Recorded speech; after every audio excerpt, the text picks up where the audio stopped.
Greetings, old friends.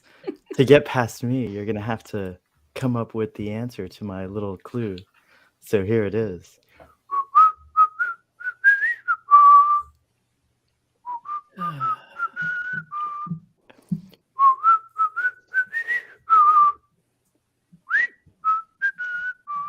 Nice. Marvelous. Well done. Marvelous. I was so glad someone else did it. I was like, I can't whistle. I can't I'm a believe data, it. I'm a That was data it. man. That is the extent of my musical talent. That's brilliant. It's marvelous. Yes. Welcome back to another exciting episode of Starfleet So Hail, where we have a casual and informal conversation about Star Trek. Today we are focused on Star Trek Picard, Episode 6, Star Trek Picard Season 3, Episode 6, The Bounty. We can finally all say, I have seen the first 6 episodes of Star Trek Picard. I've been trying to say this. So let's get into it. Guys, welcome back. It's so nice to have you all here. Toddy will be here shortly, he says. I think he's... Oh, there he is. Yep, there I he thought is. you were going to wear the hat too, Toddy. Hey, I thought look, you were going to jock I got the style. headphones. It's not working. Oh, there you go. Your hat's so Wow. cheap and It kinda is. sad. It's very cheap, but it goes with the, this is all like the vampire outfit, right? No. Fine. It's a holographic vampire outfit. Is that better? No. God damn it! All right, I'm leaving. Bye, guys. But no, I'm just kidding. Wait, Don't where leave. are you don't leave. going? Hello, everyone. Guys, I took a cue from Stan last week and I wrote the episode summary, so I'll do the episode summary and it'll be really quick. I think there's only like 5 minutes. You guys ready for this? I don't Famous believe last words. Go for it. Yeah, famous last week. You already read it. All right. In Star Trek Picard Season 3, Episode 6, titled The Bounty, Raffi and Worf rendezvous with the Titan, which is attempting to stay one step ahead of the changeling infiltrated Federation and the obsessed Vadic. To obtain a manifest from Daystrom Station, they must release probes or buoys with their transponder code on them. During this time, we learn that Jack has aromatic syndrome, like his father, explaining his strange visions, but not his skill in defeating changelings. Upon arrival at Daystrom Station, 2 Echelon-class starships force the Titan to leave Riker, Raffi, and Worf behind. The trio then heads to Starfleet Museum seeking assistance from Geordi LaForge, now a Commodore, in charge of the museum housing iconic starships such as the Enterprise, the Defiant, and Voyager. However, Geordi is unhappy and unwilling to help. Meanwhile, Jack and Seven share a heartfelt moment discussing Voyager and its legacy. Oh, I forgot to put something up. Hold on. That's very important. Because if someone tunes in, baby. yeah, exactly. Here we go. Okay, spoilers. There's lots of spoilers. After Geordi's refusal, Picard decides to fight, but before setting off, Sydney, Jack, and Alondra steal a cloaking device from the HMS Bounty, compelling Geordi to assist and resulting in a touching family moment. At Daystrom Station, Will, Raffi, and Worf enter the vault after outsmarting a perceived Moriarty hologram. They discover that the complex yet flawed security system guarding the station's secrets is an unfinished amalgamation of LOL, B4, lore, data, and possibly some Soongs. I think it's called the M510 android. This new synthetic life form has clashing personalities rather than one harmonious personality. Starfleet security forces catch up to the group, and Riker stays behind to buy time for the crew to escape with their newfound friend. On board the Titan, it is revealed that Vadic and her gang stole Admiral Jean-Luc Picard's body from Daystrom Station. The motives behind this theft and their interest in Jack remain a mystery. The episode concludes with Riker captured by Vadic, who had been masquerading as Starfleet security. As a prisoner, Riker is determined not to betray his friends and colleagues. However, the situation takes a dramatic turn when Vadic presents him with a captive Deanna Troi, who greets her battered and beaten husband with a worried and frustrated, "Oh, Will." That's it. That's why. That's why There you summary. go. It was good. All right, our work here is done. I got a bridge clap from Toddy. That's awesome. Toddy, kick us off. What were your thoughts? I loved it. I really did. I'm not the biggest fan of Star Trek Picard, although I will say Yeah. I think I can consider myself a fan of season 3. This was, in my personal opinion, the best episode of the season. It was at least my favorite. It hit every single beat that I wanted it to hit. Like, it balanced the kind of action adventure oriented, long arcs Star Trek that we have today, with the classic things that we know, like conference rooms and character development and sitting down and talking about this, problem solving. Visually, it was stunning. It blended the like nostalgia and the I guess the established lore so well with the story that it was trying to tell. It made the moments meaningful for us as fans, but they weren't like just cheaply integrated. It was also meaningful for the characters that were there. I don't know. I guess I'm fanboying over this one. I really liked it. Nice. I really liked it. So that's me. That's me. We'll for have now. more chances to talk about the details. Braxton, what did you think?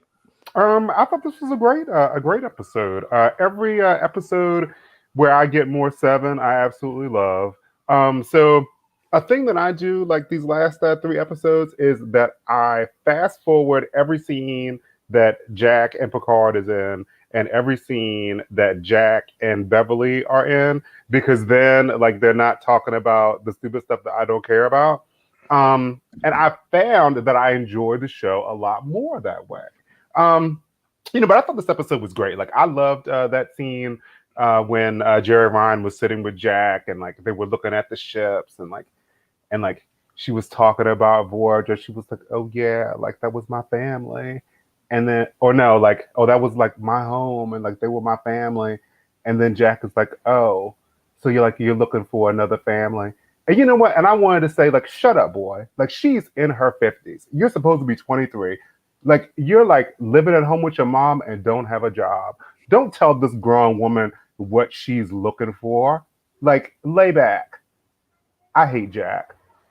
I thought this was a great episode. Braxton Well, comes you here weren't to attack expecting me. that. Braxton comes here to attack me every week. He was staring right at me when he said that too, and I'm like just flabbergasted. Well, Braxton, there's got to be me as the hot take guy. there's got to be one I'm no person. longer the scandalous person on here. It's great. Braxton, you're coming for my husband. I don't know if you know this. He's my husband. He's my actual husband. Like Jack Crusher and I got married. We eloped. You know, it's like. Dude, Jack Crusher has his eyes on Sydney, dude. You better watch out.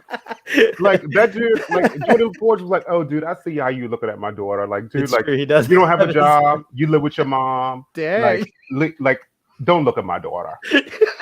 Look at Jesse. All right, Braxton. We'll get more into this later. But I'm glad you liked this episode. Trev, what'd you think?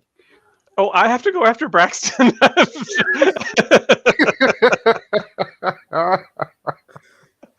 Is it because I'm riled up by Braxton saying that he doesn't have a job when his job is like saving all of the people that don't have medicine in the universe? Is that what you're doing to me? No, I'll pick on Braxton later. Or Braxton can pick on me. We'll pick on each other. It'll be great. The episode in general, I have nothing but positive things to say. The negative things are like the nitpickiest of nitpicks that are just funny to me, that I even noticed them and that they bothered me. And the only reason they bothered me is because I've already watched the episode 3 times. So like the first 2 times it was flawless. And then by time number 3, where I'm like taking notes and looking for things specifically, I was like, why is Rafi's jacket orange? Like, and I think I mentioned that earlier when we were talking before this, where it's like, I hate that the color gradient's weird, or I hate like this one tiny little random plot point, but they're the nitpickiest of nitpicks and are not in any way damaging to the story. And so it was brilliant and I loved it. Was one of your nitpicks, where's La Serena left behind? No, but one of them was, why is the most secret black site that Starfleet operates like within an hour of the Fleet Museum? that just seems like poor planning. That is interesting, right? Like, because they'll only take them 90 seconds to get there. That's true. Good. We'll talk more about that stuff later. But okay, Ken, what did you think? So space is very small, apparently, in Star Trek Picard, right? It takes like a minute to get to place to place. It's the speed of plot. You can go as fast as the plot needs you to. Right. That was the weird thing. But overall, I thought this was an amazing episode. It paid such homage to the entire franchise, and did it in a way that wasn't like sickening, like the idea of fan service just for fan service. I thought all of the characters were well served. It was great to see LeVar Burton back in form. He was incredible in this episode. It was awesome to see just the detail that they put together. And as awesome as it was, part of me says, is this in the Star Trek Paramount Plus universe? Because I don't think it is. And the reason I say that is it's the original series Constitution class, not the Strange New Worlds Constitution class, which I loved. And we could talk about that a little bit more. But I thought overall it was a fantastic, fantastic episode. The details started at the literal very beginning. What I hadn't noticed before is when they do that very first tag where they show the Star Trek logo, you see the Titan, you see the Shrike, and you see them flying through the nebula. I did not notice that ever before, which I thought was really cool. So from top to bottom, I thought this was really a fantastic episode. Yes, some nitpicks, some interesting questions, and a bit of a ripoff of a William Shatner book, potentially, which we'll get into too. But I thought it was actually an excellent episode. Super. Stan, what'd you think? I have so many thoughts, and I'm resisting the urge to reply to what's been said already because I know we're going to get into it. But I also really enjoyed the episode. I thought there were a lot of really amazing moments that were coupled beautifully with music cues and excellent effects. The ships, all of the ships, the refits, and then the other refits, and the other variants, I'm going to say, of various constitutions that we saw on screen at the same time. So us ship nerds had a lot to be excited about. And then we got some questions answered. We got some sort of darted around. We got some more clues. We have more questions. We had a Star Trek heist caper. And I just loved it. It was a lot of fun. And it also, this has been touched on, but it did have some of my favorite Star Trek tropes, including what I call Star Trek time blindness. Time blindness is a thing for me as ADHD person, but the Star Trek time blindness is like, this is going to be an hour away, and then you have 18 hours worth of things happening, like you all have talked about already. I've grown to love that trope in Star Trek. Lower Decks has had some really good jokes in some episodes about it. Ignoring obvious issues, bad security, like the lack of concern about lore being part of this is like hilarious to me because again, it's like a Star Trek trope to like miss the very obvious, like we should talk about this, but we're not going to talk about it until probably next episode. So all of the nostalgia, including things that I think only us nerdy nitpickers notice.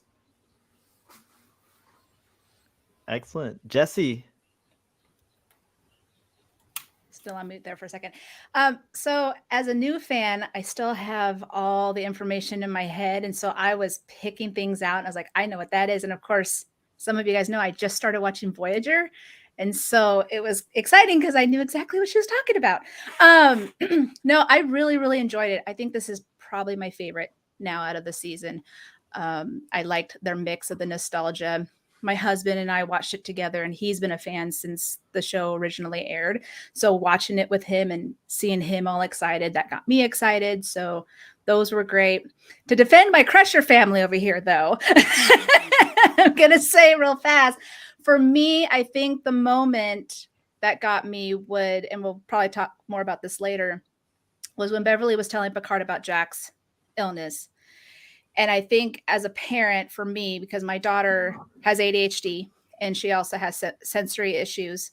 And I remember when she was little, you know, the stuff that she was saying, like, I thought he was gifted, not an overloaded brain. And those were things that, like, I personally felt, you know, because I remember my daughter going through and struggling with having an overloaded brain. Right. So those were just like certain things that I got a little probably verklempt over. And then, of course, the hugs, like, the Worf hug was awesome. And then the Geordi hug was great.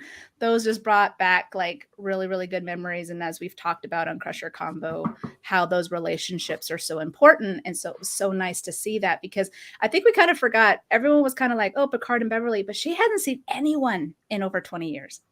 So she like walked up, she's like, Geordi, like she was just so excited to see them. And it just kind of shows of how much she missed them. So I really, really like that. But overall, I don't remember who had said it, but they hit the beats just perfectly. Like they didn't drag on just one part. It was perfectly synced. And so that's why it's so enjoyable to watch. So yeah, I really, really liked it. Yeah, totally. They packed a lot into this episode, and they did. Yet it didn't feel like I've watched it like 5 or 6 times now. Me too. Me too. Yeah. Yeah. And it didn't feel it doesn't feel upon rewatch like, oh yeah, they packed a lot in this. It feels just like quite perfect. Yeah, I agree with everything you guys said. Like, I think this is a great episode. I think now that we've seen the first 6 episodes and we're finally like kind of at a point where we're like, aha, so Laura's not the main villain. We were all a lot of people were speculating about that, so we can rule that out. He's part of this like being, or I think we can rule it out. I don't know. I think we can. Stan's like, I think I realized I was on mute, right? and keep saying things. Like, I'm curious because we've seen clips of Geordi saying, "God damn it, Lore." So like there's going to be glitches for sure. Is it more than a glitch or whatever? Right. Lore's going to get in the way. Right. Yeah. They're trying to get information, and Lore's like going to try and stop it because he's Lore, right? He's not Right. going to make it easy. But it's interesting that Lol's in there, and it's interesting that there's Soongs in there too. I don't know what Soongs are in there. I hope it's not all of them. that crappy Soong. Would it be all of them? I thought it was just probably Alton, but I hope know. I think it's going to be Alton, and there might be some Noonien because Noonien Soong may have put stuff. Well, he did put his own kind of like things into Data Wasn't and there Lore. Soong and Enterprise or something? Yes. Yes. I don't know any of that, but I know I heard that he wasn't very nice. No. There have been too many songs to count. Apparently, Right. I know. Yeah. I've lost. I forgot there was also another one last season of Picard, and he wasn't very nice either. So And yeah. 3 more to be discovered next week. I think the Enterprise song is the worst. The which one? You think not the Soong from Picard season 2? I think he was worse. He was mean. I don't think so. I think the Enterprise song is really the worst. Noonion's all right? Noonion's like okay, and I think Alton seemed like he was nice, and he gave up his golem for Jean-Luc. Yeah, Alton was nice. Well, he said he wanted his own legacy, right? Because they hear the Soong name and they automatically assume what the Soong name is, and so he's like, I want to show that we're better people than what started. But yeah, I agree. And the Enterprise one is the earliest incarnation that we have, right, in that timeline. So, and he was, set the bar for being, the asshole of the family, if you will. So I think you're right, Sean. He was the worst one for sure. Yeah, because Picard season 2, I still can't tell you if that's an official character in like the timeline that we've been following, or if it's still some sort of alternate whatever. Right. I just blame Q. Whenever season 2 comes up and there's timeline questions, it's Q's fault. It's Q's fault. It's true. Yeah, it's true. But I loved seeing Geordi and his family. I've been really looking forward to that, and the show did not disappoint. I like that there was this like tension between Sydney and Geordi. I also don't mind that it was solved pretty quickly. Kind of, like they are in a stressful situation, and sometimes that can help move things along a little faster than they normally would. I loved seeing Jack, Sydney, and Alondra working together. Kudos to Mika Burton. By the way, if you watch The Ready Room, you will cry and cry when they're talking because it's very sweet. It's emotional, yeah. And then and then I loved the humor in it. I was like, I'm really worried about Riker and Troy being together, but at the same time, I'm probably more worried about Vadic, actually, now that I'm thinking about it, because they're not going to mess around, especially if their daughter's under threat. I hope she's hanging out with Captain Crandall and she's safe. I hope Captain Crandall, Do you think it's Troy, or do you think it's a changeling pretending to be Troy? Well, that will makes me feel like it's actually Deanna, but like I don't know, because like we thought Dr. Crusher was this show's doing a good job. There's a really easy test though. What's that? There's a really easy test. Oh yeah, the real Troy can speak to him and telepathically, and changeling can't. Right. That's true. That's right. Do changelings have telepathic abilities? Like, can they take on your abilities if they change into you? That's interesting. Yeah, and No, I don't and think I so. just I liked all That's the the moments. X-Men universe you're thinking of. Yes, that's true. Mystique. So there is Yeah. a Star Trek connection there with Rebecca Romaine. Right, yeah, it's true. She was the perfect mate on Star Trek: The Next Generation. That's right. She worked with Jean-Luc before with Sir Patrick.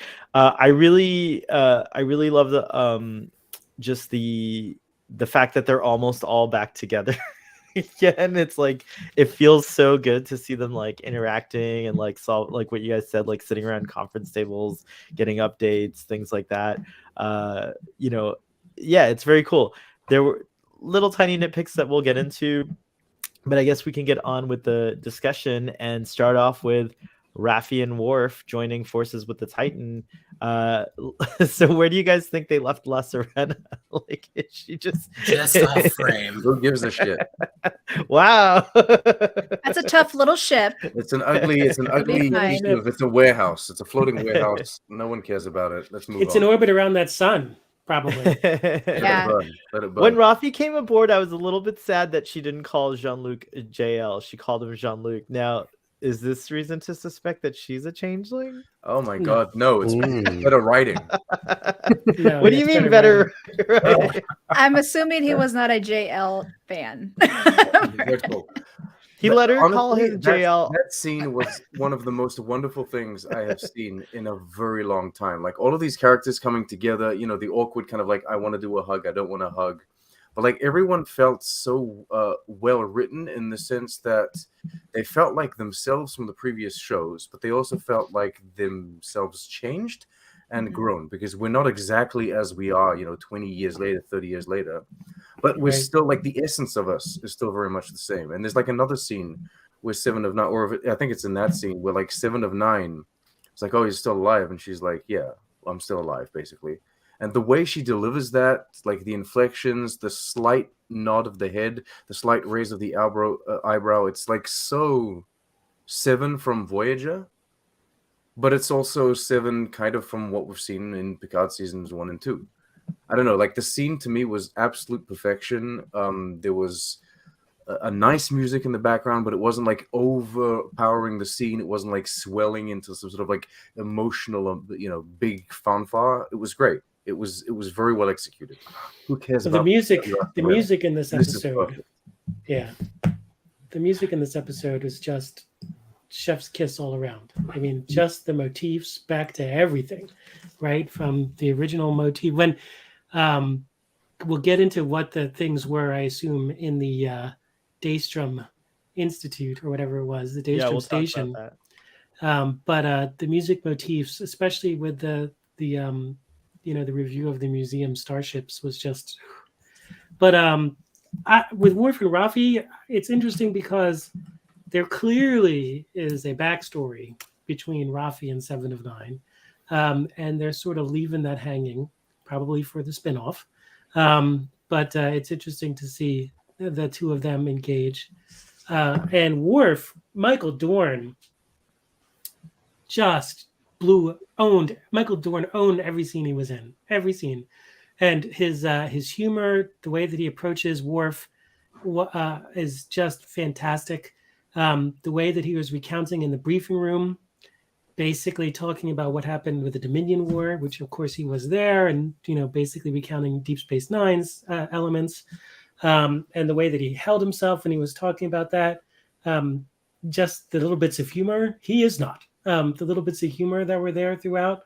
One of the best lines in the entire show is clearly with superior Klingon technology. I mean, that's just a great line. So it's great to see Michael Dorn doing wonderfully, and Michelle Hurd. She owns everything too. I mean, these are just amazing actors at the top of their game, and the ones who are, well, you think about it. Michelle Hurd is the only one of the main cast that is not a legacy character, right? So you have the younger people. I mean, you've got Jack. Jack's not a legacy character, and you have Sydney, and you have the next generation. But you know, for her to basically carry this story to the point now where they're finally all together. I mean, Michelle Hurd she has to help lead the spinoff. So anyway, She fits Gotcha. perfectly.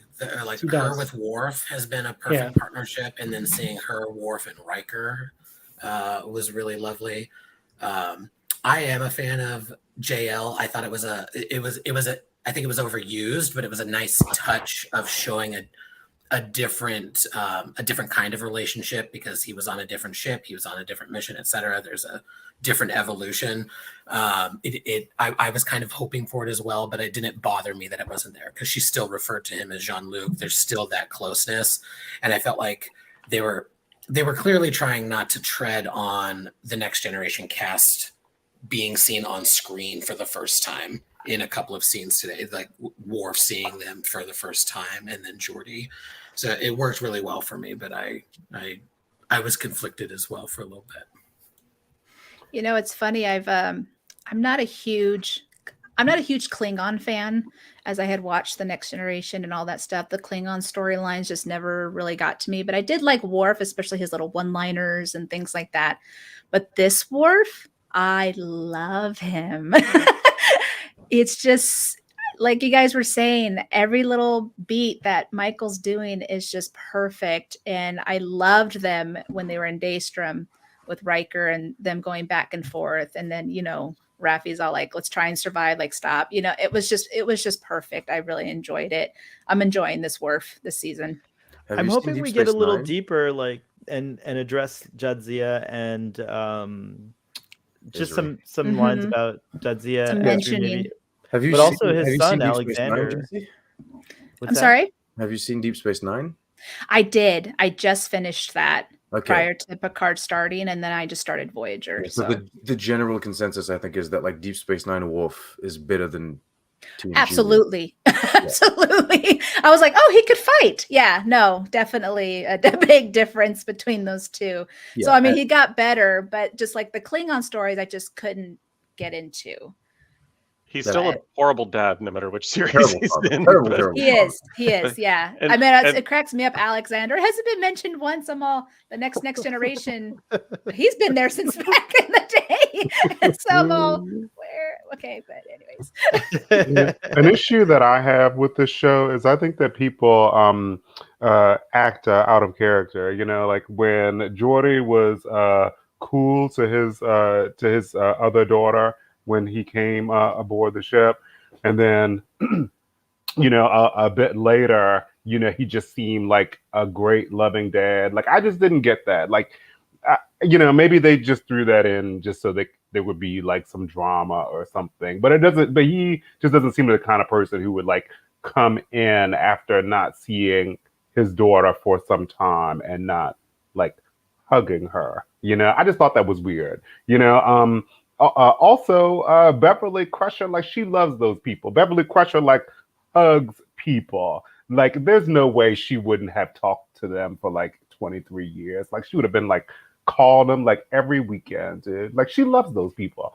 That's why I don't like Jack and stuff, because it just doesn't seem. It just seems out of character for her, and I still haven't accepted that. You know, I also have issues with 7 of 9 making herself so small and serving under that captain. I feel like the 7 of 9 that we have known just wouldn't do that. I don't know. I just feel like in this show, maybe just for storytelling purposes, they make characters different than the characters that we have known for some time. That's like one of my major issues with Picard. Like I know that people like age and change, but like I don't know. Like when I like my first few minutes of seeing Geordi, I did not enjoy him because I was like, oh, like this is what Geordi's become. Like he's like a person who comes in and like doesn't like hug his daughter. Like that's who he is. You know. Meanwhile, like the other ones like following right behind him. That just seems so weird to me. It just seems so out of character. I actually felt like Geordi being pissed worked for me because I felt like he had reason to be pissed. He's worried about his daughter. It's in his mind, at least, Jean-Luc's fault. I could see in the chat, I was going to say this. Oh no, there it is. His own mother was missing in action. So like he does have that history, but I understand like the I don't know if this is how you would frame him, but like the happy-go-lucky Geordi of the Next Generation is not what we got today. But I felt like what we got today was a pissed-off father for good reason. But I definitely agree about Seven. I do agree that they seem to have forgotten that Seven was a brilliant scientist and has all of the knowledge of the Borg up to a certain point, to only make her kind of a badass and then exist around these other folks. She does it beautifully. Jerry Ryan's an incredible actress, but like the character was also a brilliant scientist, and I felt like they just sort of like left that aside. And I'd like to see more of Science-y Seven in the future. Yeah, I'll agree with that. I do think that, like, so in terms of like LeVar Burton, in terms of Geordi, the guy was like an awkward nerd that tried to date like holograms, so he clearly wasn't doing things right. Oh, by the way, who's mom? Exactly. That's where I'm getting at. Clearly, this good. man has gone through like massive changes because he managed to not only find a real woman, but also marry her and have children. So clearly he's grown quite a bit.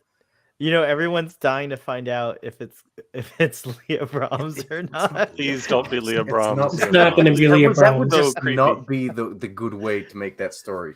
I know, but I'm just saying, who's mom? Like, that's what I want to know. I would like him to have a healthy friendship with Leah Brahms. That's fine. You know what I mean?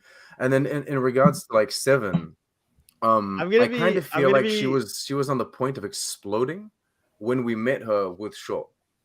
But now she's kind of calmed down because there's a mission that they're all on. They all have a common objective. And Shaw has kind of like, he's settled down as well. And he's like in his corner. And in this episode, he was just like kind of letting the others play it out. And so I feel like she's kind of doing the same thing. They're all working together for this common objective. So I'm fine with Seven at the moment. I don't really have any problems with the characters. I think Geordi was always somewhat frightened, right? And so you look at a lot of the different episodes of The Next Generation, he was afraid at various times. And this here, when he said, I was afraid, I was not my younger self, I think that was very much in character for Geordi LaForge. And I think that they did that quite well, in my opinion. As for 7 of 9, I think that she has calmed down. Like in the past on Voyager, she would have jumped down Janeway's throat about, not agreeing with certain things. But I think that she ultimately obviously respected Janeway, and that stopped later on. And then I think that she has a begrudging respect now again for Shaw. She clearly has respect for the Next Generation crew, for Picard. And I think that she's starting to take on the idea of a mentor kind of role, especially with Jack. Similar, and Seven has always been a mentor. Look at what she did with Icheb, right? Or Icheb. I mean, she's had this mentor kind of mentality, which she got from what Janeway did for her. So I think there's some of that coming along here too with Seven. Our friend Geek Filter says 7 wouldn't stay the same as she was on Voyager. Even then, she was changing and trying to be more mainstream. Also, she's looking for a family, so I think her role on the ship makes total sense. And then Joanne says, I found it odd that Sydney would talk so much about her father if they weren't on good terms. That actually I found really relatable, because there's been times where I've had disagreements with my parents, but I still like talk about them to others because they are pretty awesome, my parents, I have to say. Like, I talk about my terrible father all the time. Mostly to my therapist, but also when I'm complaining about Worf. But I think that, like, to me, the impression I get is that like this is a disagreement they've had recently that they're working through, and that we are witnessing the moment where maybe that turnaround occurs for them in the disagreement. So it could be a little strange that Geordi's acting this way, and so is Sydney with the Sir thing, but I also think it like kind of fit. To me, I'm always fine with inserting headcanon. I don't need it all to be explained on screen. Like, to me, it's actually better if I get to imagine things, because it makes me a participant in the story rather than just like being told constantly like what's going on. So I love that everyone has a different take. I love that we all get to kind of, it's really kind of neat to see what our experiences bring to us. Like Braxton, despite his like mal attitude towards my husband, who I don't know, he's like on the verge of me getting really crazy to come after him here. But despite that, I respect his opinion about my husband. And so I'll let him say what he wants.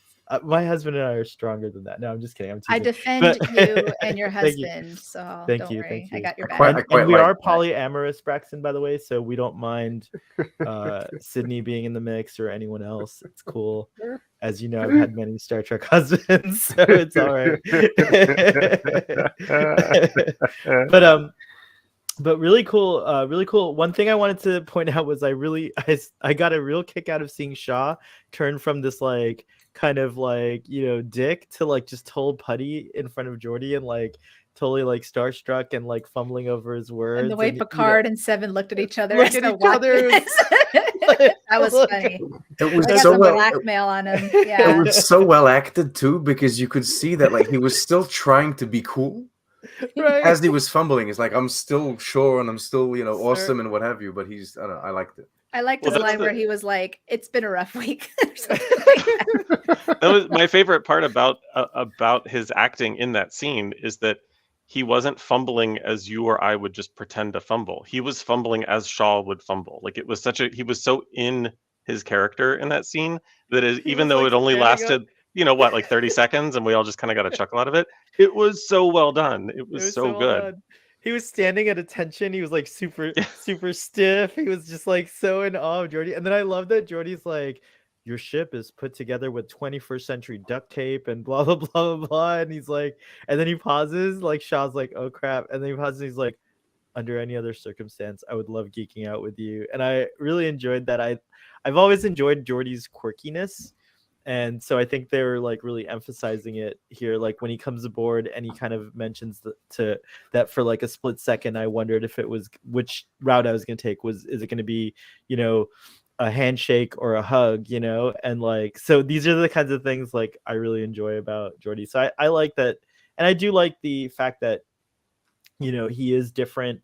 I do like him kind of, I never really thought of that fear thing that you brought up, Ken, but it is true. Geordi does worry. I would call him more of a worrier than not a warrior, but a worrier. Yeah, I mean that's one way to look at it, a warrior. Yeah, because he never was afraid to do something when it counted, but now that he has children, I definitely do sense that he's afraid. Like he's definitely different. It changes. Right. Yes, you would know, right? All like of- all you parents in here. All of his priorities are different than we've ever seen before. So it's Yeah. almost like we can't possibly know what his character is as a parent until he shows it, because we've never seen it before. So seeing this man, even when he was talking to Shaw, like he's insulting someone else's ship. He's saying it's put together with duct tape, because that's the ship with half of his heart flying on it. Like he's scared to death that something's going to go wrong. And so he was that's a good point. insulting the ship, and at the same time doing it with a degree of concern, because he's like, my daughter's on this ship and it's about to fly apart. It is kind of like, who are these people that you hang out with? Like when your parents come to finally meet your friends, like it's kind of like this is what you want to die for. Captain Shaw. What the hell? Captain and Well, I mean, ship? between him and Sydney, they were talking about that where he's like, "This isn't your family," and she's like, "Yes, it is," and Right. you taught me that, and I liked it because he kind of forgot that he was so worried about his kids that he forgot about who he used to be. And I know sometimes as a parent you can do that because your focus is so much on them that you kind of put yourself aside. And so that was really nice at the end when he was all like, "You've shown me that what I would have done and what, you know, who I used to be." So it was a nice connection between the two. Gay Lynn says, with this episode, my mind is blown. This is the best written show, not just Star Trek, but all the streaming or broadcasting shows I have watched. You know, it's getting a lot of attention. If those Paradigm Analytics things are correct, it's like Star Trek Picard's really getting a lot of attention. And I hope that we continue. I know what you have to say, Toddy. It's not always, we don't know. We don't actually know the numbers. It's true, but yeah. Oh no, I don't care promising. about the numbers. Okay. There are many good shows out there. Yes, there are, but I think Star Trek is the best. I show. love Star Trek with all my heart. I have always loved Star Trek. I have never found any of the Star Trek shows to be the best shows to exist. I find flaws with so many of them. to me, all of the Star Trek shows are more worth most of the other shows on TV. I would only put a handful on my desert island along with Star Trek. I just dropped my headphones. Sorry. Yeah. So I want to. I do think it's the cultural relevance that really elevates like Star Trek. I think beyond just like a regular old show, I guess. So Star Trek, my brother and I bond over Star Trek. It's one of the few things. Well, no, we bond about a bunch of things. But he just texted me. He just watched the episode, and he was like, "The USS New Jersey, that's not a Constitution class name," and he's right. Going back to this book, The Making of Star Trek, the Constitution class ships were the Exeter, Excalibur, Lexington, Yorktown, Potemkin, Republic, Hood, Constitution, Congo, Constellation, Farragut, Valiant, Intrepid, and Enterprise. So where did New Jersey come from? So that's an interesting question. Maybe for It taking came from Old Jersey. Yeah. That's the story. That's what we got to find out about the Jersey. Actually, having nothing to do with Star Trek, that's a brilliant question. Where did New Jersey come from? Yeah, right. That's true. You guys look. Have you seen all the crazy stuff I was able to do? Were you seeing the layout changing, or was that just me? No, it's just you. No, we're just seeing you. Wait, hold on. Watch this. This is cool. Look what I can do. We're I being can put interesting over here while you're playing around with your toys. Sorry. Did it work? Did it No, work? No, Saying I- deep it's and not meaningful working. things. I Leave was it be. wondering if Okay, now we're just small. that was Thank you. small. Honey, Great. I shrunk the panel. Okay, Quality. sorry. Going back to okay. Yeah, all right. Congratulations, Small Sohail, as you some of shrank his us. opinions. Yeah. It's a transporter accident. What the hell is going on? So Hale, you shrunk the geeks. Fine, I meant to do So this. that felt like a bridge format. Yeah, sorry. Go on. Carry on. So, I mean, it's a good question. That's a good question to ask Terry Metalis. Where did the New Jersey come from? It was. I think he was born in Jersey, so I He think that was a was. he was personal. born- that's right. He was born in New Jersey. So that's. I think probably- that's a personal nod. At least it wasn't the the USS Metalis, right? Right. That's true. Do we It know could that be it was like- from our universe? Also, I like also, that. it could I be. would It think could be so. like the Enterprise space shuttle never saw action, but it was like a prototype. It could be possible that the Jersey was a never flown Constitution that was a prototype, and so it was the 13th Constitution class starship, but it never actually saw action, and that might be its historical significance. I don't know. Maybe. I mean, we're just getting hung up on. Kevin just commented something very interesting. Apparently, Daystrom and Section 31 have become synonyms. And that is the one thing that I was kind of questioning while watching the episode. It's because like Daystrom and the Daystrom Institute has always been like quite symbolic of, I think, the good that comes out of like science and technology and the advancement. Really? Of, like, Do you not exploration. remember the M5 on the original series and like how it basically destroyed a few of those Constitution class Yeah, starships and like did. That was from Daystrom was Daystrom? crazy. Yeah, Richard that was Daystrom was the inventor of the M5. Oh, the really? M5. He was the inventor of the Duotronic system that. Yeah, it's always Oh, been a bit Oh, dubious. that's interesting. Uh, But then like warp Daystrom's drive always- was invented by a drunk. Yeah, It was invented And by so a we've drunk. moved away from that. You know what I mean? It depends on who It you're has looking more for. meaning Also- now. He Right. just enjoyed tequila. He wasn't Yeah. drunk. Also, Toddy, to be specific, I think they're calling this Daystrom Station. It's like a offsite Oh, okay. So storage It is not facility. necessarily a Daystrom thing. That just Well, like It's we've seen the institute. It's in Okinawa. We saw it Yeah. in, Yeah, in season absolutely. 1. Yeah. So This clearly, is probably there's one some of distinction. many storage facilities, like offsite storage facilities, where they keep sensitive.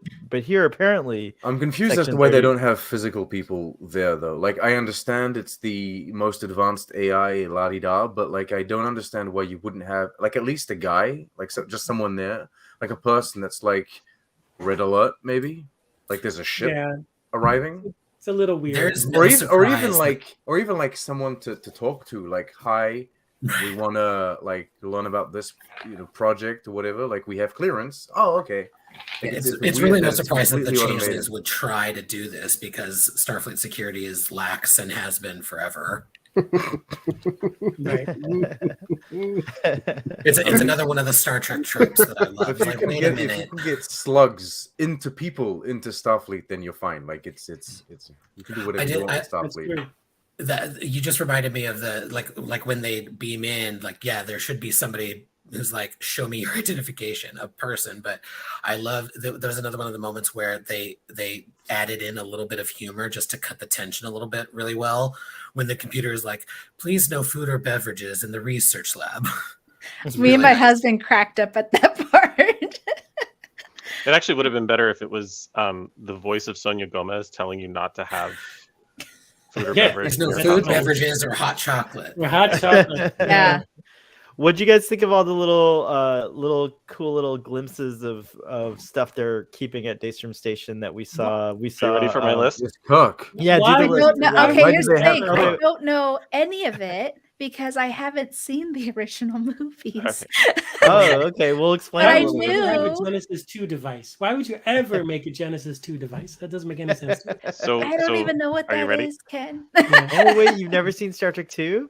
I've never seen any of them. We I've gotta never do. seen the original series or the movies. I started at Next Generation and went on. Yeah. Well, once you watch the movies, go back and watch this episode. It'll blow your mind. Oh my gosh. But I did get the whale reference when Jack said that. I was like, oh, that's a movie. I don't know Everyone about the gets whale the movie. whales but reference. To yeah, give you an idea that's it. here, the things that they have, they're all references to old stuff, but they're all they're all stuff where you're like, why the hell would you be keeping that? And I guess that's the point of this, Yeah. shady place. But so they Well, I have. thought that when I they saw have got Kirk William remains. Shatner in there. Trev's got a list. Let's let Here's- Trev do his list. Here's, Right, this is the do best. list. This is the best I could come up. I think there's like one or two that I missed, but there's a Borg interplexing beacon, which is a Voyager reference. That wasn't the have- Vinculum. There was a Borg vinculum. There were Oh, both. Vinculum. I called There it was, Vinculum. which is another Voyager reference. There were the three canisters thing I haven't figured out yet. The Thaleron radiation device from Nemesis. There was the PUP probe, which is from season 1 episode of DS9. The Catan probe from the Inner Light. The Genesis device, which again, super random that they had. Wow, you a caught way backup. more than I did. That's crazy. Where did you see The all remains of the. It's called the freeze button, people. The remains of It's called the caretaker. pause button, Trev. It's called the pause button. I'm in the middle of my list and people are talking over me. I'm so sorry. I'm pulling a Canon, being the literal police here. Hey, The caretaker's Squeezy, sorry. remains, a killer genetically modified Tribble, which is a hilarious reference to a short track that no one liked. And the last thing I have on the list is the body of James Kirk, which, if you read the little description underneath, the last sentence indicates that his body was retrieved for Project Phoenix. That's right, which William Shatner wrote about in his novels. So yeah. can we just all assume that it's Chris Pine?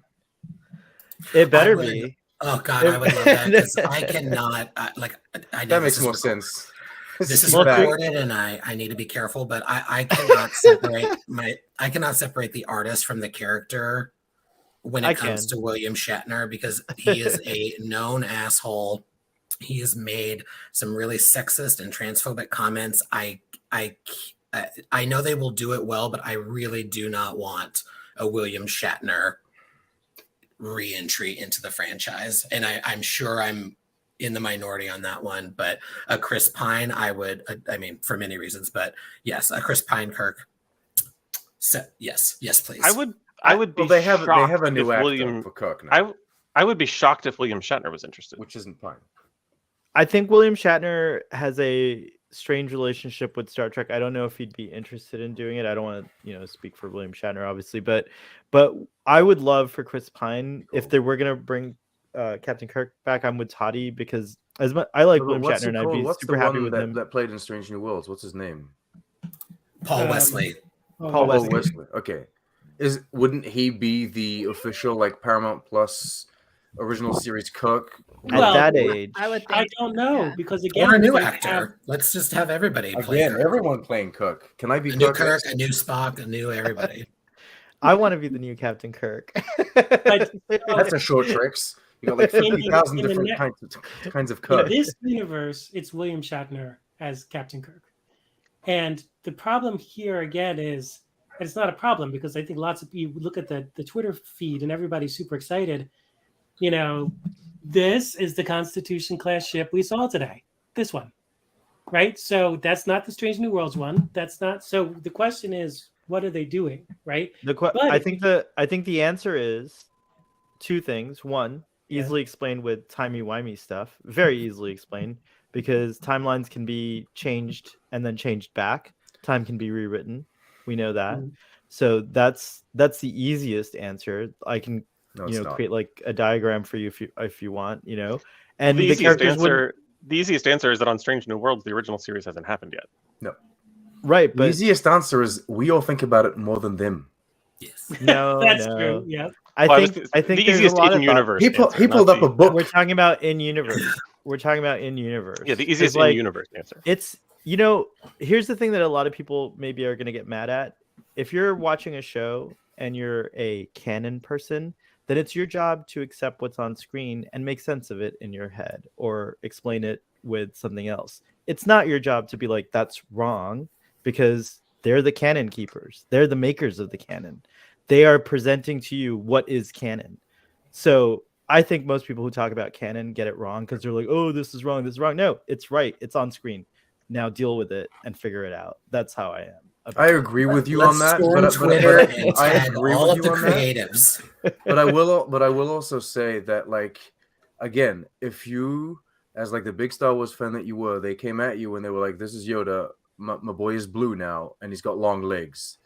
And That's you were not like, the same. You always do these weird references. I'm sorry, It's but not you the same you would thing. feel a bit Yoda frustrated and the about that. Enterprise are not the same thing. I learned a long time ago to accept two different people as Darren Stevens. I'm Yeah, fine. that too. That's true. That's true. Good point. Yeah, ju- as- recastings happen. right, like, They're all both kinds of- dicks. I believe that you're right in what They are you both said, dicks.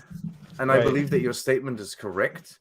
Oh, thank What you. What happens on screen, that is canon, and I then, like, believe my if there are statement's correct, there are too. inconsistencies between like two things, then it's kind of like it just is. That's how it is. You have to figure it But out. you- That's but it. you- Until but they you- explain it you in a are future allowed. adventure. You are allowed to feel negatively about. Yeah, like, you when can there say, are "I don't like 15,000 this." inconsistencies. You can say, "I in don't like like 2 this." minutes of content, right? Yeah, You know what I mean? I'm totally in agreement. You can say you don't like something. That's a matter of your opinion. But as far as saying that's wrong, like it's another universe, making an assumption like that, that's your headcanon, just like mine is that it's Oh, there were timey-wimey. mistakes. People can make mistakes too. Like when there's a spelling error, you can't just say, "Oh, well, that's canon."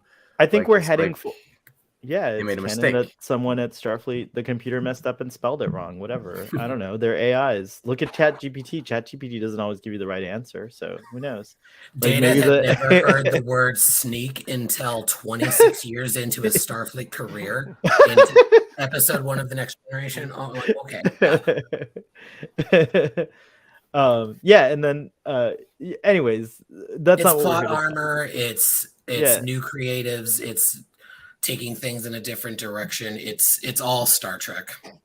It also also- can't. It also can't win if it was the TOS Enterprise flying around with on Strange New Worlds. It would just look out of place unless they put everyone in the exact same old uniforms with the exact same old bridge, which wouldn't look good in HD. And so it's like it is what it is. It's just a visual Well, inconsistency. Yes, It's and not- yeah. and yes, I have the book, Todd. Good point. I have lots of books, but the fact of the matter is that what they decided to do was, as the creatives for this show, Terry Matalas and folks said, we're going to go and we're going to use the 1960s starship for the Constitution class, and that's they did that, and historically in the Next Generation universe, that's been established because that was the Scotty episode, Relics, Constitution class. So it's all been established, and he said, there's one in the Fleet Museum in that episode, Relics. That's where this came from. So it fits in the Next Generation timeline. But again, yes, the reason that they don't do it with Strange New Worlds is exactly what you described, Trev. It would look like a 1960s show, and people wouldn't go for it. So in this situation, while they're playing homage to what they're doing, it fits for what they're doing with this story and with this storyline and with what's happening in this particular episode. Just like the Voyager that they showed is the Voyager, but that is the much more detailed Voyager than I've ever seen. Right? It was a much more detailed ship. It So looked beautiful. It looked beautiful. So, they have every right to do whatever they're going to do. I think that if they would have said for the 1701A in that scene where, you know, Jack describes it as beautiful lines and, you know, wonder, and that's it. You know, if it wasn't this Star Trek movies ship, it wouldn't fit into the storyline, into the dialogue that they were putting together. And There's people also were, the danger that I just want to the more that up gets for Kevin Richardson that I'm saying if you're going to be a canon person, you have to accept what's on screen, not everyone. Just letting you know. the more Trek that there is, the more errors are going to creep in. The more things are going to be like, wait a minute, it's just. Right. There's never been a time where we've had this many shows on at once. So, like, good luck sorting out the timeline between. Which Titan was in which episode of which show, and like, is it 20 years before Picard or is it now 10 years after Picard? Like, it's all going to start getting more and more and confusing. I'll let my I would have hired someone. I'll let do my that Empress specific job. I'll let be my honest. personal Empress Laurel have the last word on this, which is two truths can exist at the same time, guys. It can happen. Indeed. It's true. Do we have to Two call you truths mother can- now? No, you have to call me mother. Mother style. One thing that we haven't talked about, since we're talking about in the museum, and I know it came up in the chat, we didn't see. We saw two. Well, we saw an Enterprise. We don't know if the NX refit was the Enterprise. So it leads to the question: what's in Bay 12? Is it the saucer section of the D, or is it the Enterprise E? Oh, I think it's the going to D. be the saucer section of the E. I mean the I think D. it's the D. I think it's the D too. Totally the D. Shaw has to crash the saucer section himself in the Yes. final episode so that we can make fun of him. That would be perfect. but if it's the saucer section of the D, what she was saying is, what about that car? You know, what about Hangar Bay 12? It seems to me that Hangar Bay 12 would have been, because they were talking about the Titan being all hooked up, which, by the way, ties into Prodigy very well. I thought that was a great connection to Prodigy when they talked about that. It sounded to me like if it was just the saucer section of the D, that's not really a replacement for the Titan in the sense of let's go to that ship instead, right? No, I think that they were originally talking. I think they were originally talking about some place to hide the Titan, like she suggested it. So it's like a bay that they could have hidden the Titan in. But then the Titan does end up in an empty bay. Like earlier shot, that part's a little confusing. I think I have to watch it a I six or was seven. thinking You know the what? technology. Yeah. Because they were saying about the old ships don't talk to each other, obviously. Yeah, that's So what I I would thought think too. that they would need the Oh. Enterprise D to take that technology, put it in the Titan to make it Ooh. old school. That's how I took it. I thought they were going to Or steal, they I thought needed they an were gonna older steal the ship. bounty. Or they needed They an needed an older ship. Yeah. Yeah, I thought the bounty was going to be stolen as well. I didn't Yeah, realize they were just going to steal the cloaking device. Yeah, I assumed Could they you were going to take imagine the if they bounty. had stolen the bounty and she was back in action like that? But leave it to me to make the heart, like, instead of just stealing the part that you need, I'm like, steal the whole ship. Yeah, I assumed the same thing. I was like, transfer everyone onto the bounty. Let's go. I mean, you can fit 12 people on that thing, but That's why I'm There's not in another charge of the great heist. music cue. Oh, a totally amazing music cue. Fantastic. Yeah. All the music Oh, I cues in love that the scene. music. It's been Yeah. so good. Though super Yeah, weird just- plot point, like a ship sank and then its cloaking device activates.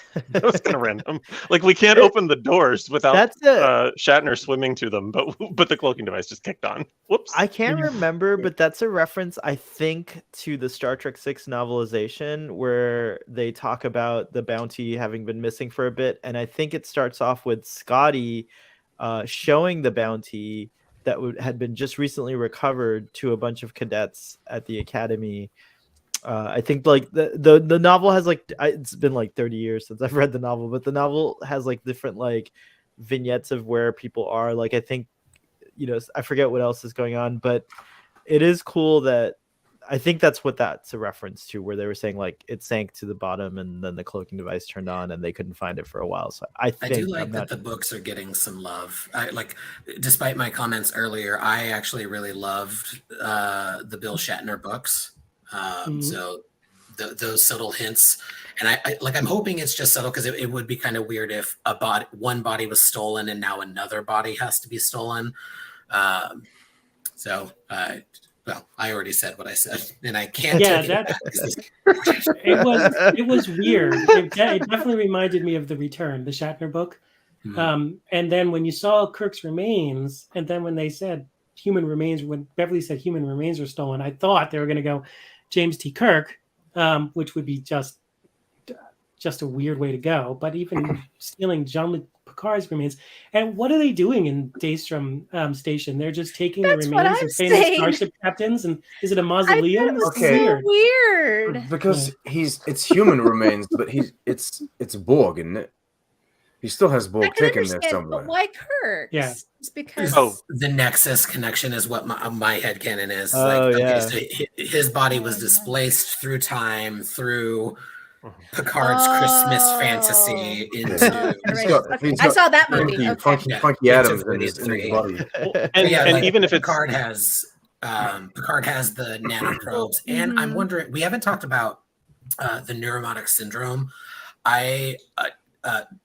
Let me finish one thought before I go into another.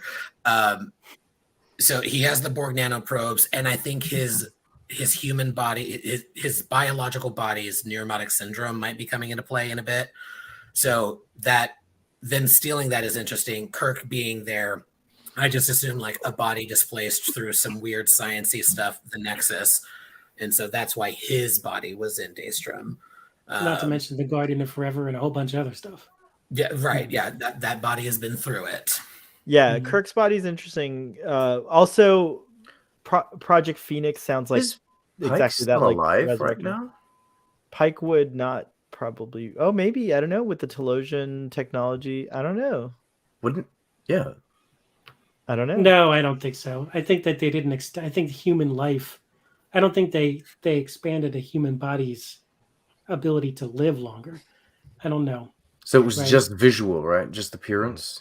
What did you It's guys just think pure- of? No, because he can walk But he around. could walk. Yeah. Which, Yeah.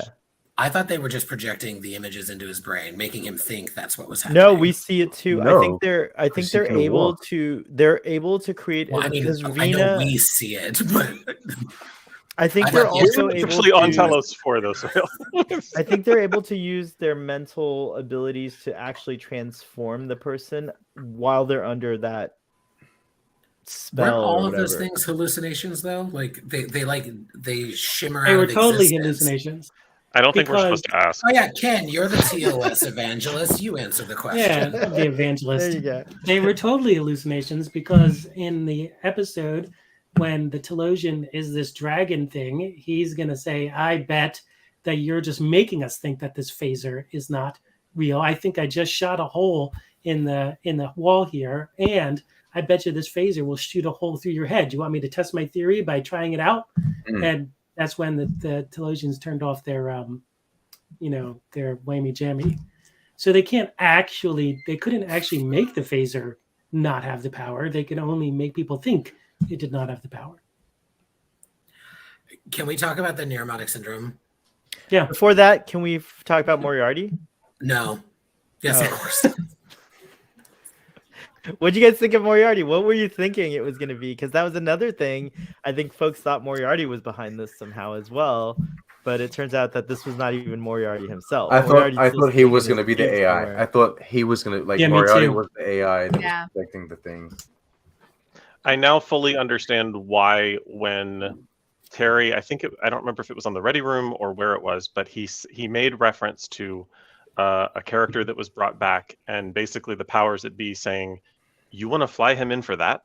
Like he got pushed back for bringing because once it's scripted and you're looking at it, you're like, "Yeah, they flew him in for a couple hours of work." Like that's kind of Yeah. random. So now I get why they asked the question, but as soon as Moriarty was shown and we learned it was only one episode, it was like, this is not going to be a huge plot point. Yeah. I It was did. fun. Well, Yeah. it worked It was well cool. with the Yeah. whole thing. Yeah, it was a puzzle. I ended up should, loving as, it. Yeah.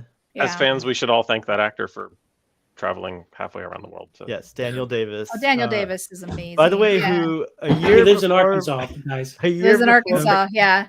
Yeah. A year before Picard season 2, I think even I got that cameo from him. So Daniel Davis has been pushing for a Moriarty reappearance for a very long time, and he finally got his wish. So I love that. I'd like to welcome technically Chris. get his wish who's- though, because it wasn't really Moriarty. yeah, No, it but still, wasn't. It he wasn't still the gets one from the surprised. box. Yeah, it's not the It's same. not. one Yeah, from it's the not the box, but- same one. I'm gonna But it start is giving a a literal Moriarty. police award on these. Because I'm Chris one of is them back. too. Guys, That it is- Moriarty is still flying around in a make-believe world with Dr. Westphalen from Sequest. Dr. Quinn, Yes, medicine Godspeed. woman. No, Yeah. no, that's Different someone else. actress. Jane Seymour. That's Jane Seymour. Okay, Chris is back, guys, but this time he's super casual. he's not Constance, it wearing was his Cecil uniform. Colby, actually, Hey. from the Colbys. That's who it was. So, yeah. Chris, we're almost at the end of the discussion. We haven't talked about the Irmotic syndrome yet, but Yeah, welcome. just back. keep It's on nice to going. see Yeah. you. Any thoughts on Thanks for having Daystrom me. and Moriarty? Yeah, Moriarty was really fun. Just his voice filling the screen was great. I was a little disappointed we're not getting the real one and resolution to that little thread. But I mean, who knows? I mean, really, who knows? I think the 25th century is wide open. We could get a show called Star Trek Legacy. I wrote a little Vash treatment, Vash and Q. What is Alright. the Jad Vash? Yeah. geez. Saw that. Come on. Like, Toddy looks so excited. And Okay, Moriarty's awesome. AI, right? He's AI, so he's the main bad guy. Yeah, Toddy looks like he's ready to leave. You know what? You know what? Lower decks should be the one to use Moriarty. Yes. What I they agree. do, I what they like do that is idea. they pay off Yeah. the whole AI, evil Yes. AIs, all of the robots that they're accumulating in every season. And then in Yeah. like season 5, once they're all mean and they all go, they need to go and get someone to help them, and it's Moriarty that they pull in to help them save the day against what is it? Like there's Peanut Hamper and Oh, yeah. I forget If what is it, Moriarty what the destroys other name Peanut is. But Hamper, he would be my new hero. you, that's the way to go. He You have like a joke rehabilitates Moriarty them all. episode where he He saves the rehabilitates day. Peanut Hamper is clearly the face, everybody. The clues are all there. Wow. That's The it. face That's that Vatic has been talking to So- is Peanut Hamper. It's so funny because I had Chris on for Crusher Combo. We did quality of life, and you just mentioned Peanut Hamper, and I get triggered. And I think we actually made a joke that it's Peanut Hamper, guys. That's all. That's Yeah. the whole. That was the villain. That's the talking head. Is It Peanut? better not be Yeah. Badgie. No, Badgie's gonna It's kill Peanut Badgie. Hamper. Oh Yeah. my Rather God. Peanut Hamper than Badgie. I can't Yeah. stand Badgie. Oh my gosh. I do wonder if the Moriarty thing got a little got ahead of itself because didn't the actor sort of pull a John Delancey and I don't think it was your cameo, but in another cameo it was like, yeah, I'm in season 3, and like was absolutely not supposed to do that. Right. And so he wasn't then- supposed to say how many episodes he was in, and he revealed I it wonder- on one of those cameo. And actually, the funny I thing wonder is, if he that- would not have been in any of the promotion for the season had it not gotten out there, and so that today's episode we would have seen him, and that he not be the Moriarty we knew would have hit differently, and the expectation led You're us probably to. right about that. It's because we Did saw you him guys- in the trailer, being Moriarty, the one that we thought, and then we didn't get that one. You're probably right. Did you guys talk So yet the, about The Wait, did we talk about what, Chris? the flashbacks to Encounter at Farpoint? And No, how we're gross That was those... very nice. Yeah. Very nicely done.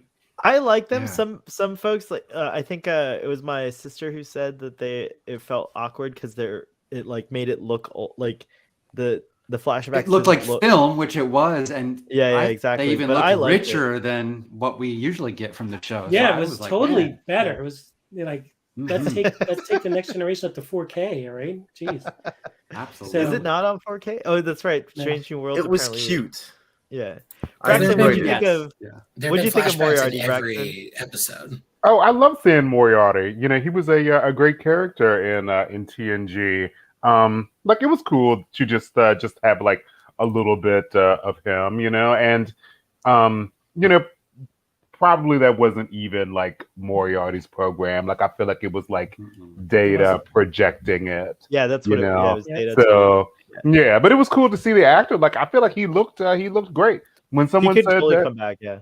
Yeah, when someone said that he was going to be on, I was like, oh, it's good that he hasn't passed because I feel like he's an older actor, So I was just happy to see that he is alive and he looks great.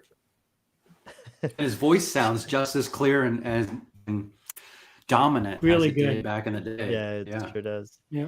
So I know we're gonna get to the we're past the hour, but we won't go too much longer past the hour. But real quick, so what did you guys think when by the way, trailers do lie. We can confirm that now because when you see the trailer again, you'll see that there's nothing in those little chambers where the M510 unit is, but obviously in the actual thing. So they definitely block things out or Put an infinity digitally. gauntlet somewhere. Yeah, exactly.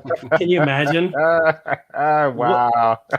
What do you guys think? Like Data, this new version of Data, come back only to die again, or do you think now this is it? Like we're gonna have Oh, Data. boy. This one is not dying, but Brent Spiner will not come back. It's just to give us like there's a Data here now in the universe. That's what I think. And my assumption would be that if not during the season, by the end of like the 10th episode, there will be more of an integration. And so it's not going to be the bits of Data, the bits of lore, the bits of law. It's going to be an integrated new being. Character. Yeah. My that can guess just is go do that whatever it's going to do. Counselor Troy, or my hope, or my guess is, I don't want to put too much stock in this because if it doesn't happen, I might be a little sad. But I think Counselor Troy could help the amalgamation become one. So Yeah. I think that might be an interesting thing for them to have a scene, because there have been. If we're referencing TNG stuff and bringing things to a close, like, you know, that would make sense because they had that kind of relationship in TNG. He often went to Counselor Troy for advice, so I think that might be neat. It would be nice to see her scientific prowess actually captured, especially given that of the TNG crew, she is canonically, sorry, I don't know, that's a scary word right now, but canonically the second most educated member of the original cast, or original crew, not cast. As somebody who has multiple degrees, and certainly should be the professional one that figures that out, and it not be like a wave a wand over his head and suddenly his personalities are integrated. Well, this show It might be loves like to give... oh, go ahead. Go ahead. No, I was just saying it's gonna be like the movie Sybil, but you know, condensed into like a few scenes. Yeah, I was gonna say this Data person's gonna end up in 10 forward holodeck with Deanna, and they're gonna talk it all out during a crisis, and I'm gonna love every moment. Absolutely.